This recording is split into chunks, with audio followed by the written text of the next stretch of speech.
Het weer maar weer een grieze dag, een meest grieze dag moet ik zeggen. En de temperaturen schroeven op, maar toch hebben we de komende nacht weer frost, de verwachting. Joen en vannacht. Ik hield al hoe frost, -2 en -4 graden op het verste loon, om er bij de 0 graden heen op daar loon. En verder kans op mist of dichte mist, dus een waarschuwing voor het verkeer.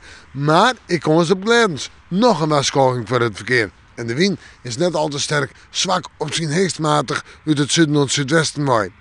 Morgen we beginnen natuurlijk met de waarschuwing van mist en gladens, maar verder komt de zinnen er denk ik wel even bij.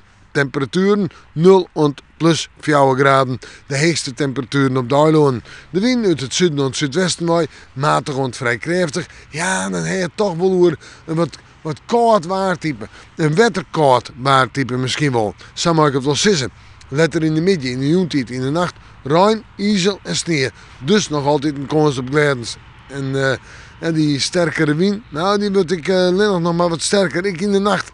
En dan zeggen we vooruit. Baasje, hoe daar droeg waar, in de joentijd, in de nacht rein. En een temperatuur om er bij de 4 graden heen. Een krachtige wind. Tongetje, een krachtige wind, nog altijd nu het zuiden en het zuidwesten waait. En we hebben toen zinnen en droeg waar hoe daar, in de joentijd, in de nacht rein.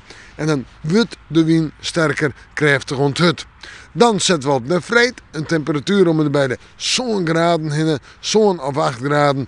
Mild, maar ik rein en nog eens een keer rein. En zwarmig waar. Dus wordt het droeg. En ik denk in het weekend wel 10 graden boven 0. Nou ja, we moeten morgen maar weer even in het waarsje.